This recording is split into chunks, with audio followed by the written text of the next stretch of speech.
But we are talking parenting this morning. We told you we have a conversation with a psychologist, of course, certified, licensed child and family therapist. Talking about parenting, which is one of the most important responsibilities. Yet, it is one of the few responsibilities that people do not receive formal training for. Every child is different, every family is different, and in a world where children are growing up with influences from home, school, social. Years ago, we didn't have anything like Gen Zs, but you need to go through some form of training to understand Gen Zs today. So we have a conversation around that. I will just hand over to my co-host to delve into it After you've done the whole introduction. No, I haven't. Okay, so I guess this morning represents different things at different times. But for the purposes of this show, she's the convener of value-added parenting workshop. I know the conference will hold tomorrow here in Owerri. She's a clinical psychologist certified. She has a PhD. I love PhDs, and I'm always stressing that part. She's a licensed child and family therapist. This morning we are hosting Dr. Ijeoma Nwafor. Doc, welcome to our studios. Thank you for having me again. All right. You're welcome, Doc. With a different hat. Yes, with a different hat. So, without wasting time, Dr. Ijeoma, I recall telling my children that when we were growing up, the television stations don't resume transmission until 4 p.m. And they looked at me as, bobo. And sincerely, I can relate. They don't understand it. But for the purposes of this discourse and to guide our listeners, tell us in simple terms, what exactly is parenting? Let's start from there. Very simple. Parenting is transmission.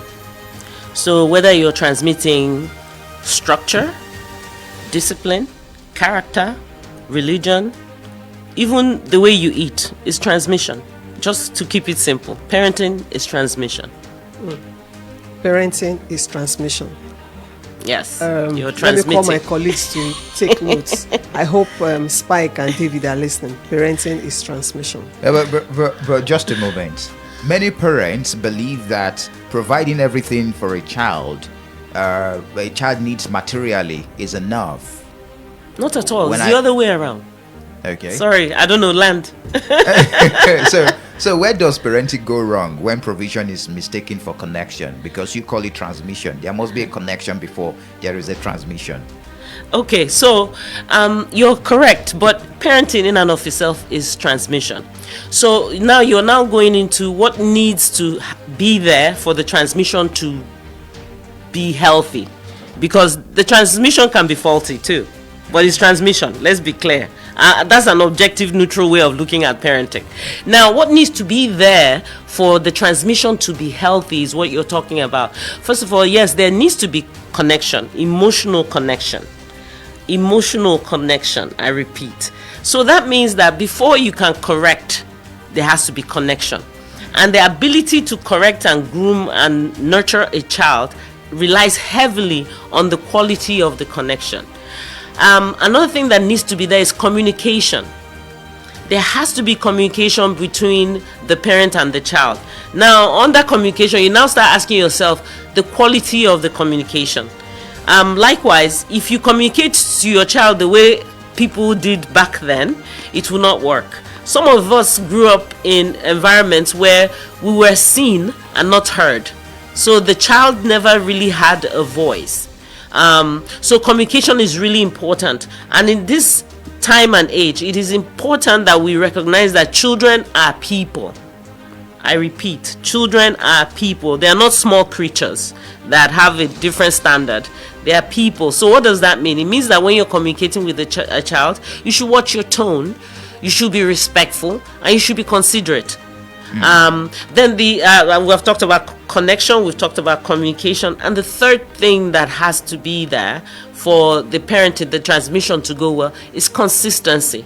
Inconsistency actually affects the nervous system. Okay. It creates anxiety with people. So I've given you the 3 C's so far. There are actually 5 C's, but let me stop with the 3 C's. 3 C's. Okay. Okay, so Dr. Ijeoma, you know that when we were growing up, our sets, until I think till the 90s, when we were growing up, if your parent gave you a side eye, there was communication.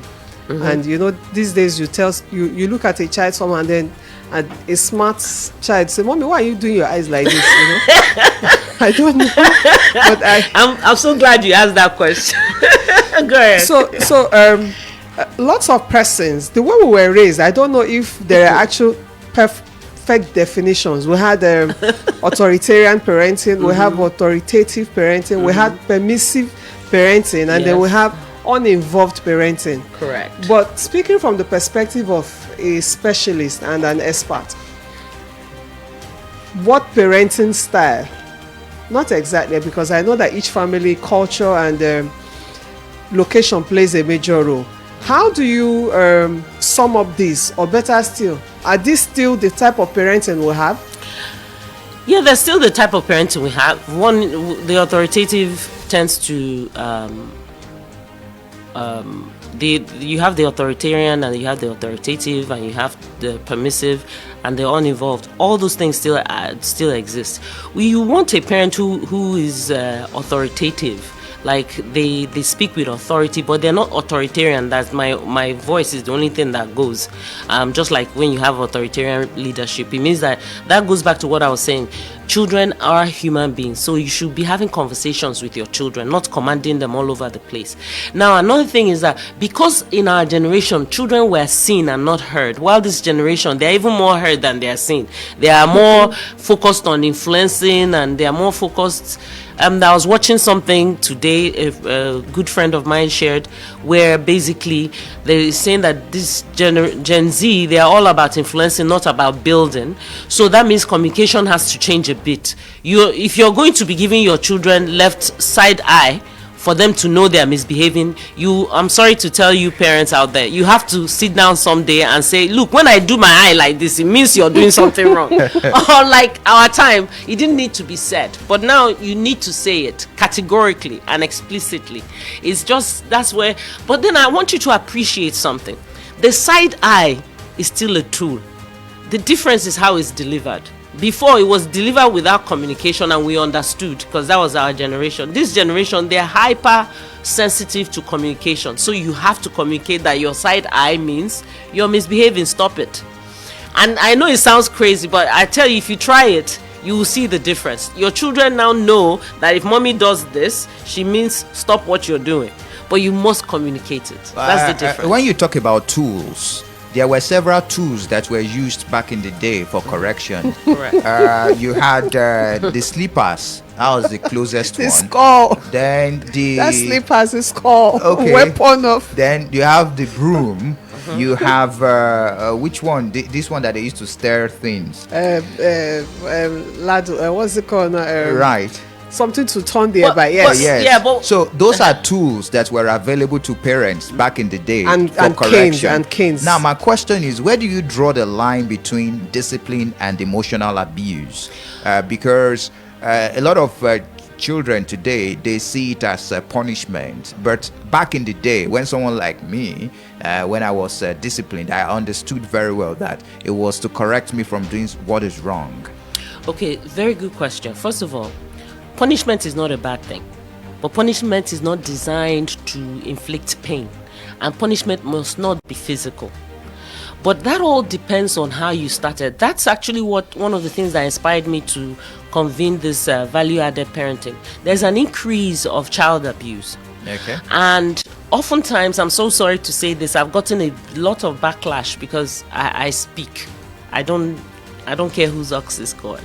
Okay. But I tell people that it's easy to say somebody is evil, they are wicked, but it's not. It makes the issue almost impossible to correct if you're looking at diabolic reasons why somebody did something. They are wicked, they are evil. No, they are mentally ill. They are reacting because if you look at their background, they were probably abused as children. They were beaten without communication. They were corrected without connection. So if you have a mother who, because they don't have that connection with their children and they're just beating them without some level of connectivity, the child will process it as Are you wickedness. against beating?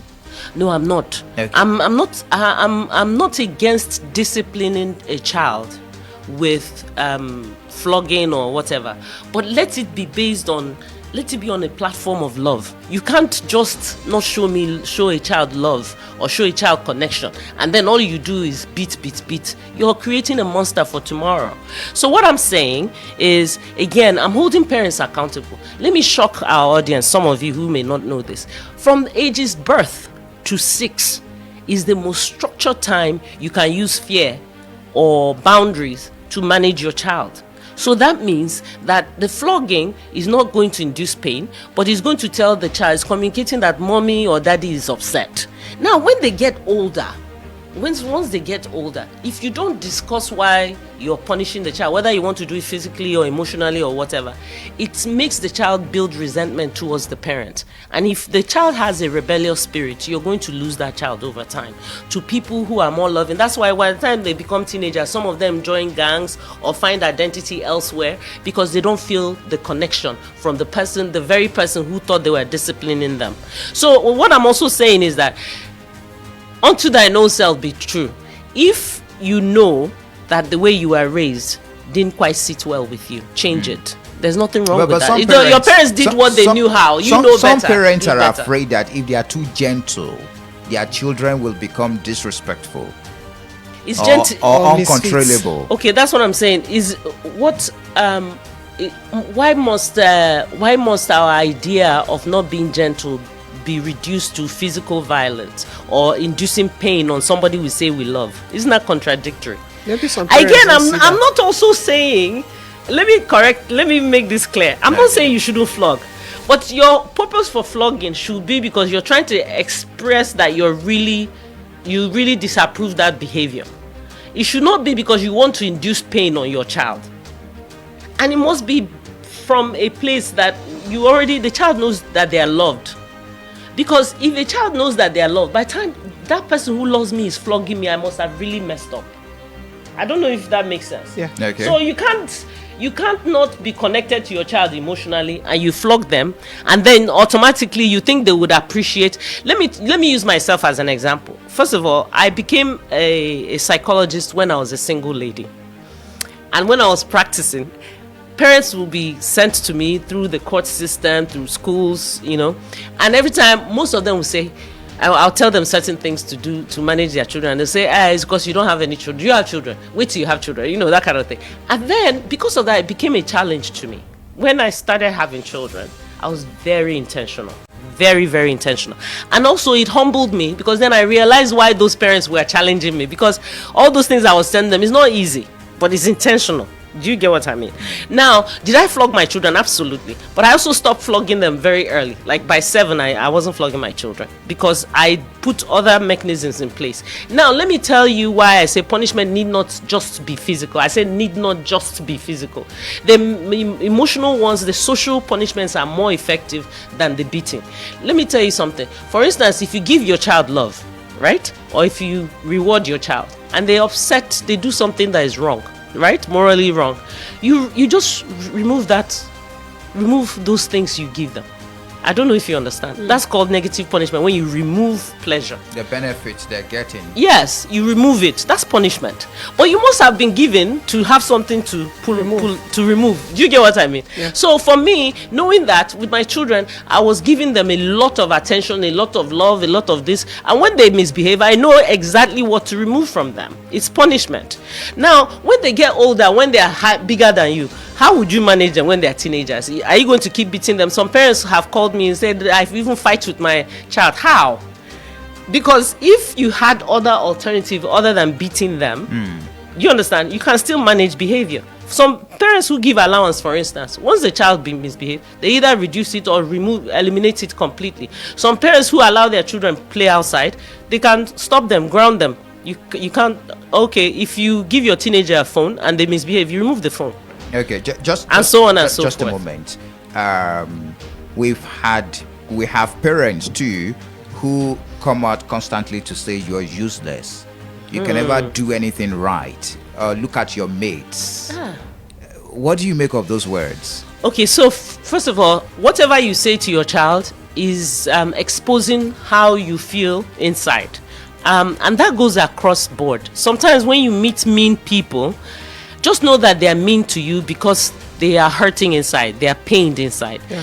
But I always tell parents, never ever say to your child what you don't want your child to become.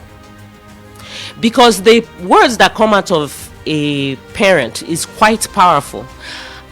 For instance, I didn't grow up in a home where we were verbally abused. So that also encouraged me. But I have clients who came up in homes where they were verbally abused and they found themselves doing the same thing. And they came to me to say, how can I stop it? All you can do is to be intentional and tell your children to also help you be intentional. There's no reason why you should tell the child that is going to be your lineage. There's no reason to tell the child that they're useless. Some adults are walking around till today with very low self-esteem because of the words that came from their parents. You're useless, you won't amount to anything. Look at another one is comparing. You shouldn't compare your children. Every child is different. Every child is different. Don't compare your children with other people's children. Don't compare your children with their siblings. They're all different. If you can discipline yourself not to, even if in your heart you compare them because you can't help yourself, maybe that's how you grew up. Don't do that to your children. Sometimes sibling rivalry turns to sibling enmity, where you see siblings and they are fighting each other as grown people. You know what I mean? Yeah. You hear that a family that they are fighting, they can't get along. It starts from the parenting. Some parents start comparing their children. Why can't you be like your older brother? It's not right, because maybe the older brother is very intelligent, but he is not. School is not his thing. He's just waiting to finish school so he can go and learn some trade. He's not interested in that. So if you start at childhood, start calling him useless because his grades are not up to par, imagine how the person will feel as an adult. So parents should really be mindful what they say to their children. And the truth of the matter is that a depressed parent is more likely to raise an anxious child or a depressed child. A beta parent is more likely to raise a beta child, because you transmit all those. Remember I said this transmission. You transmit all those things by words you speak, by the way you even deliver. Some parents also struggle with always delivering uncomfortable or challenging topics in a hostile way. So they can't speak to their children with a controlled low tone. I know one thing that worked for me when I was raising my kids. For instance, if I was angry, I'll tell my kids to stay in their room. Let me get myself together and we'll reconvene. So meanwhile, they're anxious, like, what will mommy do? Meanwhile, I'm literally calming myself down, because I know if I take action in anger, I might do something I'll regret. I might say things I'll regret. When I go into the room, I pray, and then beyond praying, I would also strategize how to manage it. Of course, people will say, not every... That is why value-added parenting is about intentionality. You have to be intentional. There is no perfect parent. Even me talking, I'm not convening this because I'm a perfect parent. I'm actually convening this because I know a lot of people are struggling, because I know parenting is not easy. But I feel like the conversation, we need to have more of it. We need to create platforms where people can say, I'm struggling with this, what do I do about this? And other people will hear that they are not alone. So that's really what this is about. It's not about perfection at all, but let's also build a platform where people can feel supported. Wow, that's quite deep. So tomorrow, I think? Yes. Tomorrow is the Value Added Parenting Conference. Yes. I know people have to come in via registration, via a Google document or something. Yeah. Tell us about the conference, what to expect. Okay, thank you very much. Or if you prefer, you want to tell us how to register to be a part of it, whichever works for you. Okay, so to register to be a part of it, you have to go to Dear IJ on Facebook. That's the handle. And can you please say that again, Dear, slowly? Okay, sorry. Dear IJ, that's DEAR IJAY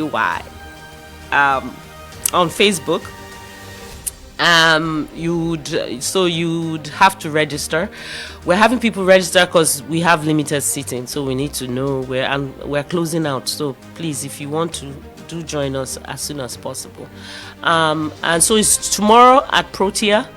The workshop is divided into 3 chunks. We're starting from birth to 3, and then we'll go from 4 to 11, and then we'll take on the other years. The whole idea, like I said, is to create a platform for discussions. When you attend, you are going to be getting a workshop that you can take home and still work on.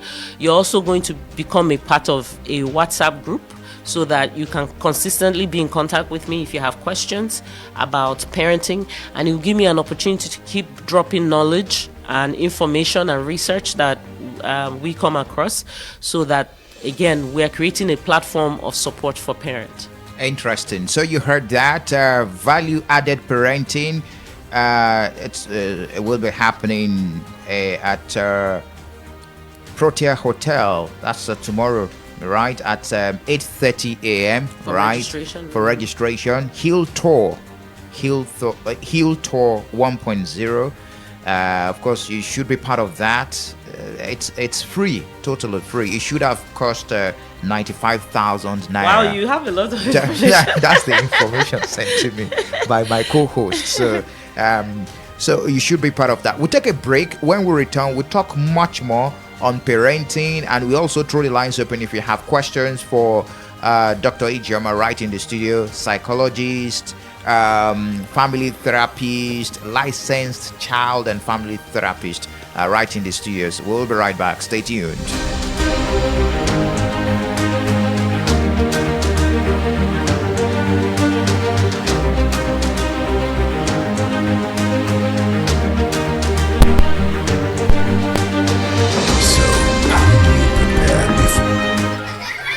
Everyone dreams of having a happy family, but the truth is, parenting doesn't come with a manual. So, how do you prepare before the journey begins? And if you're already on the journey, how do you become a better parent? The answers are here.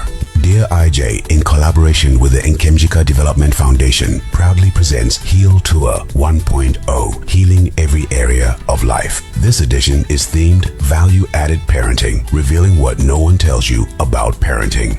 Whether you're a man, woman, single, married, or single parent, this event is for you. Join us on Saturday, 15th August 2026 by 8:30 a.m. at Protea Hotel, Plot H, 1 Nekede Pocket Layout, Protea Road, Owerri, Imo State. And the best part? It is absolutely free, but limited seats are available. Register today on Facebook at Dear IJ. Prepare today. Heal deeply. Parent intentionally. Live purposefully. Don't miss Heal Tour 1.0, because great families don't happen by chance. They are built with purpose. Groove 98.1 FM, Owerri, in tune with you. Everybody get dream, make them get happy family. But the truth be say, parenting no get manual wey them they give you. So, how you go take prepare before the journey starts? And if you don't dey the middle of the journey, how you go take turn better parents? The answer dey here oh. Dear IJ, together with Nkemjika Development Foundation, proudly presents Heal Tour 1.0, Healing Every Area of Life. This year team na value-added parenting. E go open your eye for wetin nobody dey tell you about parenting. Whether you be man, woman, single, married, or single parent, this event na for you oh. Join us on Saturday, 15th August 2026 by 8 a.m. for Protea Hotel, Plot H1 Nekede Pocket Layout, Protea Road, Owerri, Imo State. And the best part be say, this event na free oh, but seats dey very very limited. Register today for Facebook at Dear IJ. Prepare today, heal deep, become mama and papa with intention, live with purpose. No miss Heal Tour 0.1, because great family no dey just happen by chance. Then they build them with purpose and intention. Parent with purpose, live with pride.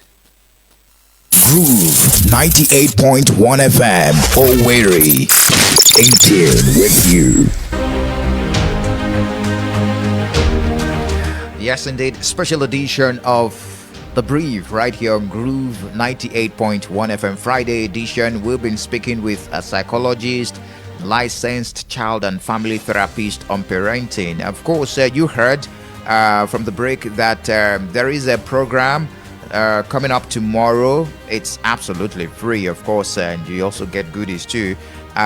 Hill Tour, right? Hill Tour will be happening at Proteer Hotel in New Owerri. Of course, it's by 8:30 for parents.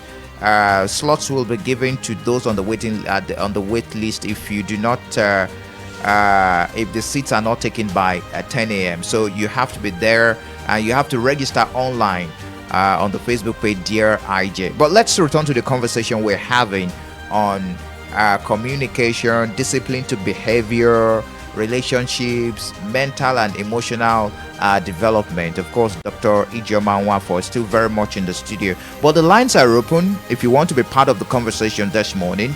If you have questions on parenting, the number is 0911 660 6981 or 0913 838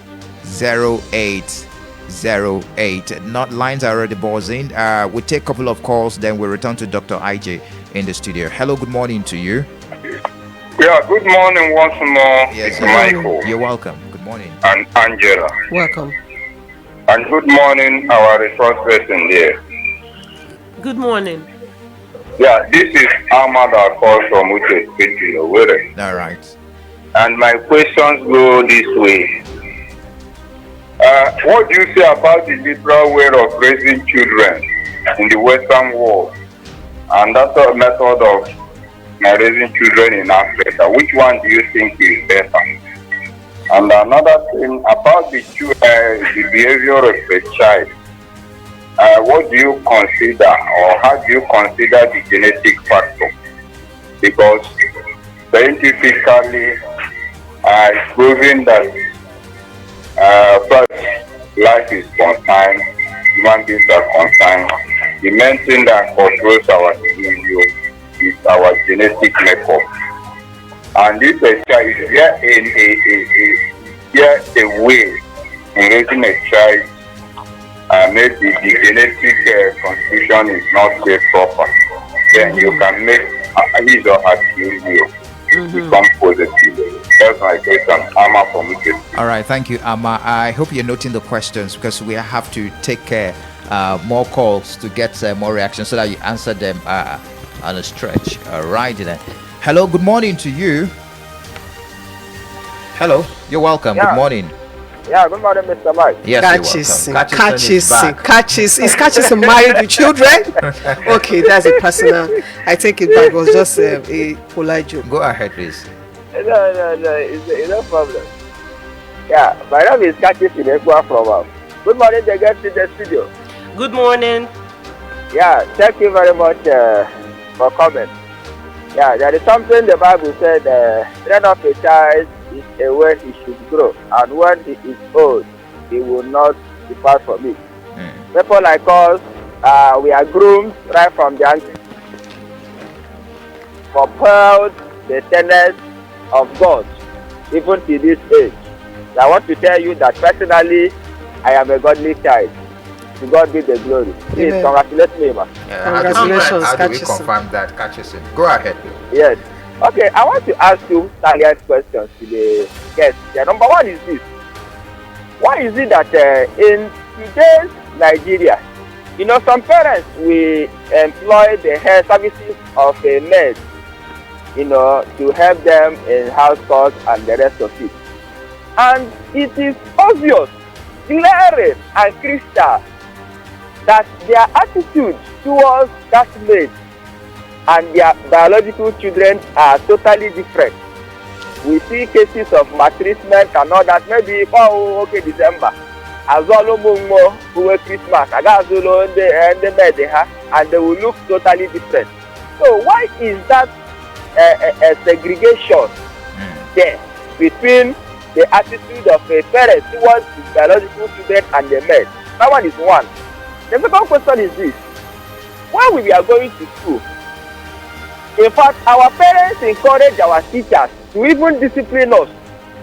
When we do something wrong in the house, maybe even when we escape the punishment of our parents, you will see the following morning, my mom or my dad will even go to school or even call my teacher ihana kachigara school ta kaje ya homa kaje ya onye mara nsogbu.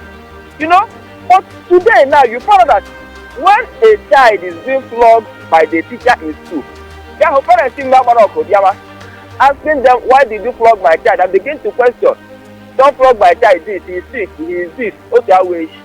So why is this so that parents don't want teachers to now discipline them? They now want to over pamper the child, and that is why they are not having that discipline from school. Because ordinarily, the family and the school should be a place of discipline for the child.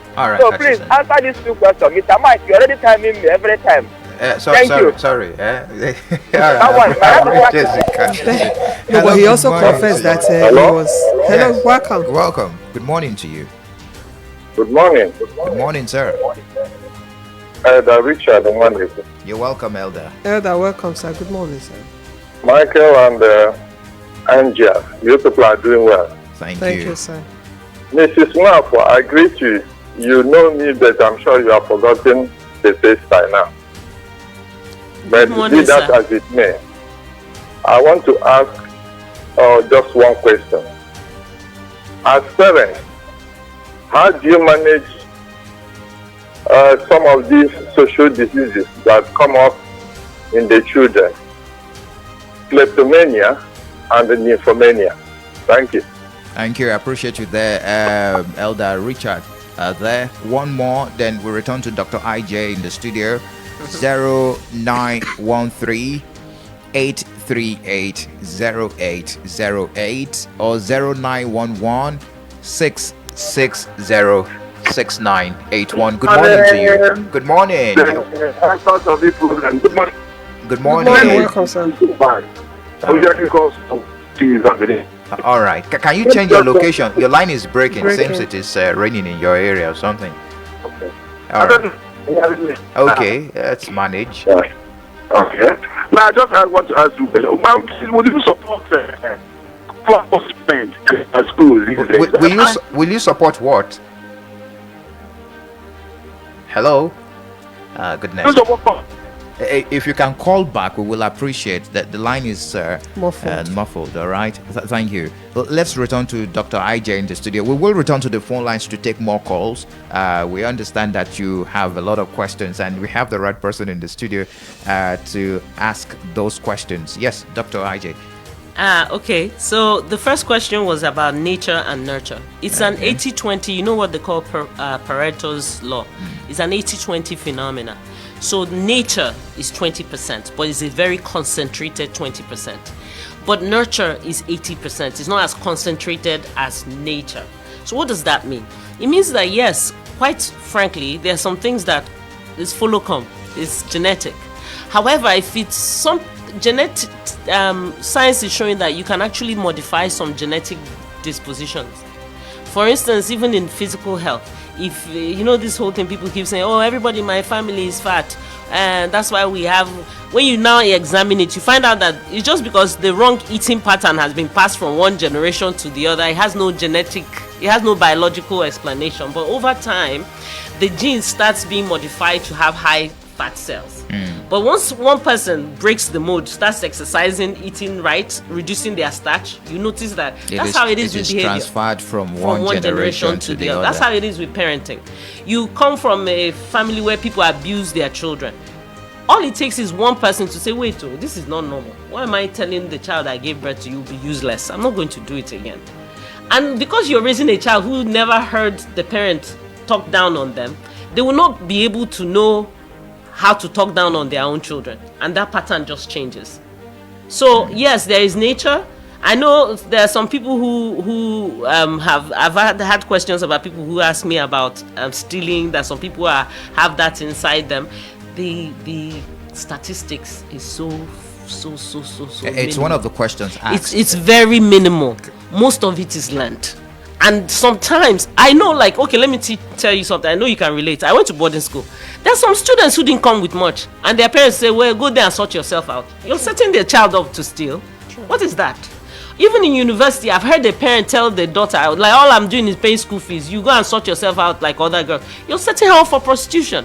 So there are things that parents do. We don't like to talk about them, but we induce and create an environment for vices to arise in our children, which otherwise wouldn't have done come up.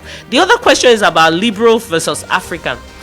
I am not an advocate for, I don't know, well, let me first say this. I don't know what they mean by liberal. I'm not an advocate for liberal upbringing. I don't believe in that. A parent's job is to create structure and discipline. Let me break it down. Okay, please help me. On behalf of the caller. Libra, I believe he's talking about the fact that you don't beat, you don't punish at all, especially in the Western world, where if you dare touch your child, the child can actually call the police to come for you. Yes, and but call 911. But those the child will, the parent will be arrested. Right, but those stories you hear are outliers. I can tell you that one of the problems we have is what I said before. Our idea of discipline, why must it be might? Why must it be physical? They say the Bible is spare the rod and no, it's not what the child Bible meant. The rod is structure. You need to have structure and consistency with raising your child. Do you really think so? The rod is not physical? No, not at all. Because that's the problem we're having. The rod is the word of God. I don't want to start preaching. The rod is the word of God. The rod is discipline. The rod is consistency. It's not about beating. Do we really think the Bible is that simplistic and I don't know how to say crude? That you is rod. If you beat your child with a rod, you're inducing pain and you can injure the person. Why must you use a rod? So let me go back to what I was saying. Okay. Now I like using myself as an example because I think it makes me vulnerable and lets people know that these things are possible. My children, I laid such strong foundations when they were young that my threat of beating them was scarier than the actual beating. Because there was so much kindness in the home in raising them that for me to get upset, even till date, that's still my pattern in all my relationships. You show love and kindness. So when the threat of that person losing that love and kindness is enough to demand respect, they will want to do what you told them. They will trust you. So that's how you're supposed to raise children. Now, that means that beating has to be the ultimate punishment. And let me tell parents out there, the more you beat your child, the more they become used to it and it will not be effective. It is one of the easiest ways to even lose your children. So beating is also the laziness. So I know I'm going to offend a lot of people. It's the laziness of the human mind to come up with a way to influence somebody without might. It's lazy. It's not easy to tell a child, talk to a child, and know that you know better than this person, they are still young, and you're trying to influence them without physical might. It's not easy. You're talking about talking. I will allow you go back to those questions, but you're talking about speaking with the child. Yes. When a teenager begins withdrawing from the family, Dr. IJ, refusing to communicate or become increasingly secretive, when should a parent respect their privacy? And when should they become concerned? Yeah, that's a good one. Let me put it this way. If a child is under your roof, they need to understand that you have the right to invade their privacy if their lives are in danger. I always tell parents that the first rule of parenting is safety and security. With the set of children that we have nowadays, it doesn't matter. If you communicate, I go back again. It goes back to communication. Okay. Like I have a daughter who, by God's grace, she's done. She's a medical doctor now. But she's under my roof. So I told her when on the day of her induction, that night we were talking, we were praising God. I said to her, as long as you're under my roof, you still have to play by my rules. When you go out, you have to come out at this time. I said, the moment you're tired of it, find your own place and I'll mind my business. You have to talk about these things. You don't have to act like they know automatically. If you don't talk about, and I told her there are certain things I will not allow in my house. So, but she's a well-behaved child, thank God. But supposing if it was a challenging child, the rule still applies. Don't think because they are of age, your parenting stops. No, your parenting is redefined. But if your child has drug issues or misbehavioral things that you need to go and find out and they are under your roof, please invade their privacy, because their safety is far more important than their privacy. That is my own recommendation. Let's return to Let's the questions. go. So the next one is the ignorance of people who maltreat their maid. I think is based on ignorance. Let me paint this picture quickly, because it's a question that comes up all the time.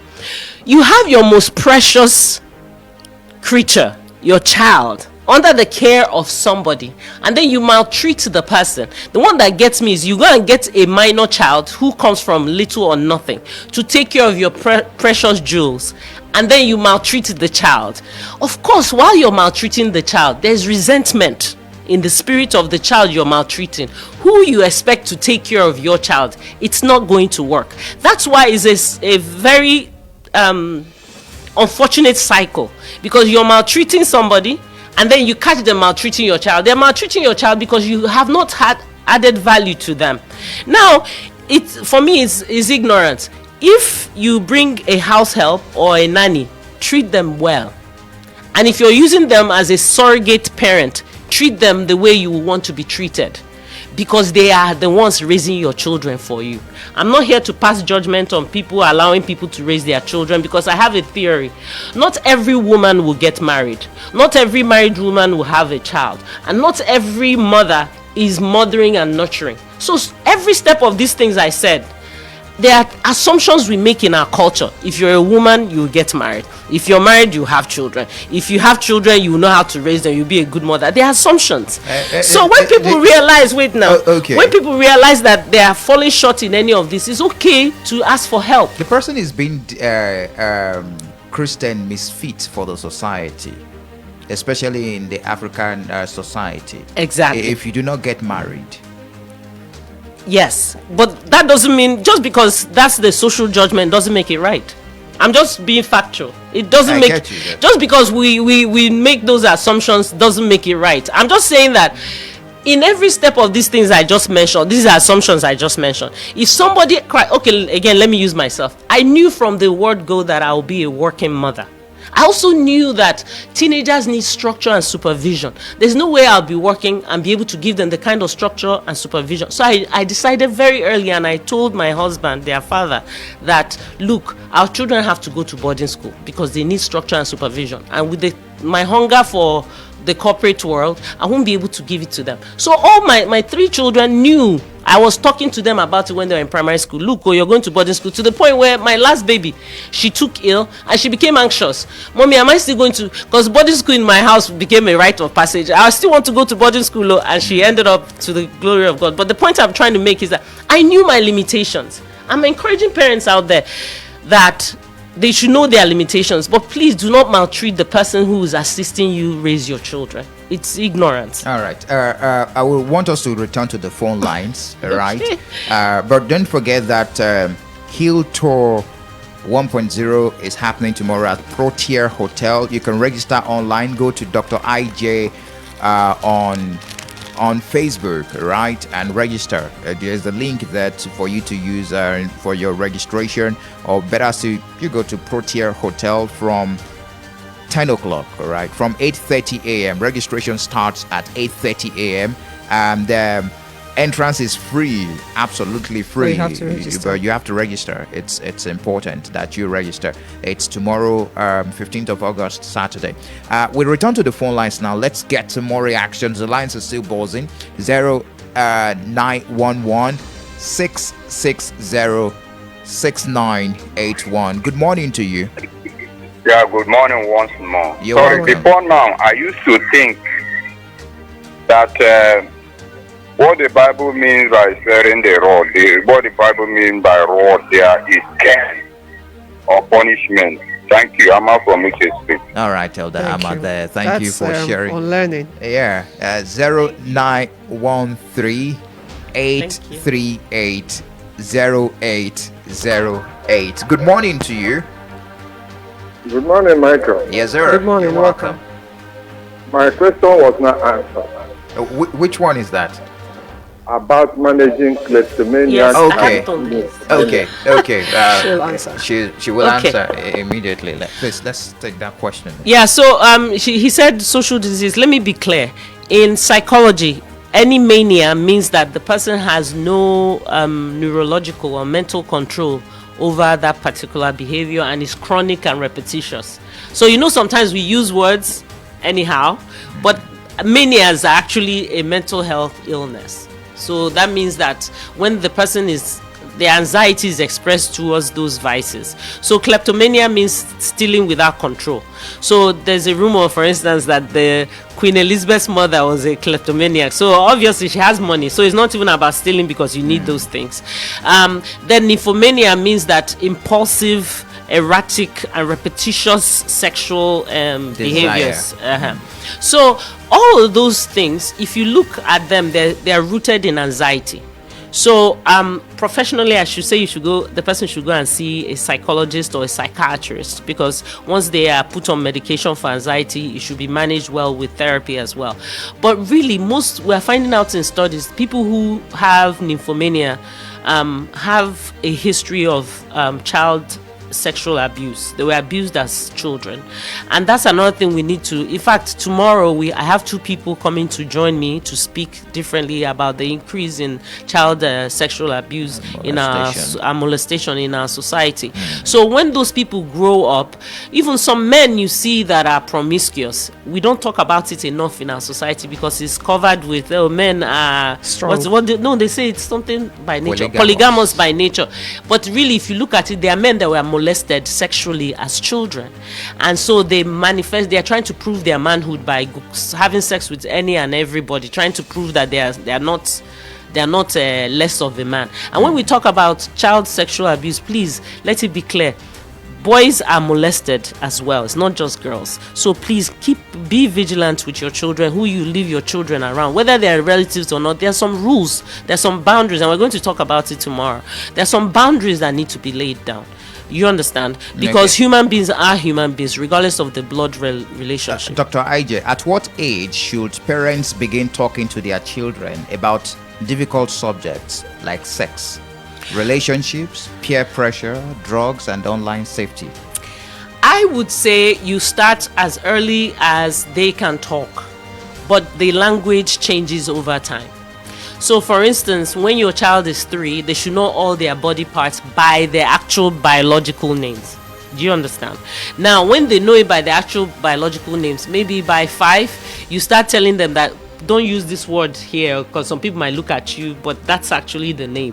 That, you tell them that other people might be calling it A, B, C, D, but you've laid the foundation of what it's really called. Do you get? Now, you can use birds and bees or whatever to describe sex, but as they get older, you start infusing things about the value of their body to sexual relationships. For instance, most parents take time to explain dignity when it comes to sexual behavior with girls, but very few men were taught dignity when it comes to sexual behavior. Like, for instance, I tell my son, I say, you're a king, and a king cannot be reckless, so you should mind where you lay your pipe, because if you lay it in the wrong one, your lineage is gone. I'm very clear to him. I said, the woman you end up having a child with matters, and even the ones you don't have children with, who may transmit something and bring something in your space that you didn't calculate for. So the same way I'm telling my daughters, your precious jewel, but I'm doing the same thing with my son. And I think parents should understand that those languages change with time. A teenager needs to feel a high self-esteem in order to manage their sexuality better. But a younger child just needs to know the body parts and functionality. So start as early as possible, but the language gets more mature with time. Dr. Ije, many Nigerian parents are extremely focused on academic performance. Can excessive pressure to succeed academically affect a child's emotional development? Absolutely. The child must do well now. No, the yeah. child must not do well. What if they don't have the capacity to do well? Let me tell you one very good, interesting story. Okay. That will put this in perspective. When a woman is pregnant, some people will tell you, drink small stout, drink pami, do this. But developmentally, alcohol can affect the fetus. from affecting the cognitive development to affecting them to a syndrome called FAS. That's fetal alcohol syndrome. If you see a child with fetal alcohol syndrome, their face is shaped very funny. Just look it up. You can Google it. But between the fetal alcohol syndrome is the extreme of having exposed your fetus to alcohol. But before you even get to that extreme, cognitive deficit happens. So when you give birth to that child that you're exposed to alcohol, they're not going to do well in school. And nobody talks about these things. So the child may not even have the capacity. Sometimes it's not alcohol. Maybe they're just born, they're just average achievers. Somebody gives birth to an average achiever. So if school is the only measure for success for a child, you will be sorely mistaken. And sometimes I laugh because I see parents who have very low IQ, and they put this pressure on their children, or average IQ, two average IQ people, and they are putting genius pressure on their children. Well, how? And they're pointing to their genius neighbors. Didn't you see what Angela's child did last? You're not. So it is actually, you're saying it is not a fault of the child sometimes. Sometimes so it's maybe not. Maybe it is what is passed from their parents that the child is exhibiting. Exactly, or maybe they just don't have that capacity. They're not. Let me tell you, if you have a child who is destined to be a professional dancer, they're going to make millions, and you have a child who's destined to be an engineer, and they're more technical, and then you go and put the dancer to go and study science, they won't do well. They will struggle even if they do well. Is this a form of advice that you should look before you leap? Probably if you have a low IQ, go and marry someone that has. I don't want to go there. That's my own way of thinking. Darwin put it best. It's survival of the fittest. Yeah. I tell you, tomorrow when you come to the workshop, the discussion will even start from pre-marriage. How do you look for a partner? What are you looking for? Because these are discussions people don't want to have, but it's real. It is real. I believe the single guys in this office are listening, so they should be part of the conversation tomorrow. Yeah. Protea Hotel at 8:30 a.m. Tomorrow, Saturday, Hill Tour, right? Mm-hmm. So let's return to the phone lines. And we encourage the ladies to call in, please. Yes, indeed. Let's get back to the phone lines. Hello, good morning to you. Mr. Mike, my question has not been answered. I knew it. Catch it, sir. Which one? Let her answer my question. Which one now? Which one? I asked number one, why the difference or the attitude of parents towards their own child and the men. I answered it. I answered it. Your question has been answered. I said the second one, about flogging. About when a teacher maltreats students in school. Okay. Yes. All right. Okay. So thank you. Let me tell you what is happening with that particular thing. It's like I'm sorry to say, Nigerians, we are guilty of cutting and pasting. We cut things. We copy and pasting. We copy things from Western world and we just paste it. We don't edit it. Some parents who think they are what's the contemporary and modern, I have gone extreme in Nigeria with what the expectation is with discipline. However, there's also this thing about us thinking that discipline is about might. I keep saying it. So if a parent is upset that the child was flogged and they have a mark on their body, they need to be upset about that. Let's be clear. But if a parent is upset that the child was punished, maybe the reward system was suspended from him or he was sent on suspension, then the parent need not. The issue is deeper than flogging or not flogging. But if it's the flogging issue, there has to be a middle ground. Some parents believe that nobody else should flog their child except them. Then that means when you enroll your child at a school, those discussions should be held up front. I know when I was looking for a school for my children, I was always asking. They went to a school, they started here, and they were flogging them here. They were very little, Where when we relocated to Abuja, I was still looking for a school, and they ended up in a school where flogging was part of it. But I stepped in. The school they were in, I felt they were flogging too much. Okay. And I actually volunteered, did training, and the teachers thanked me. I told them never ever flog a child out of anger. All right. So someone is on the line. Hello. Sure. Good morning to you. My beloved brother and sister and the guests. Good morning. You're welcome. Good morning, brother. Thank you. Run on that call from Redeemable from me. Let me thank the girls and their plan and their manifesto for we the parents. It's wonderful. I commend you people praying and believing that God's wisdom will help you people to help us get it right. Thank you. Thank you. As they said, run on that call from Redeemable from me. I just want us to, what would this, will I call it workshop or lecture do? Can he be able to help parents, not only parents to attend? I think operators and those that have private schools need to come too. Because today in our private schools and even government schools, they are trying to stop discipline a child. And do you think it will overwhelm if every school stops there, instead of being in trouble or instead of parents beating also, let us stop flogging a child. Because I believe in myself that without discipline, I don't know how you can make a child right or make a child know when he didn't got it right or when he got it right. Two, I still want to ask, what is this organization doing in making sure that religious leaders come into this aspect so that they will be able to help their followers? Because if you look at today, Bible says to do for your own interest, take interest of others.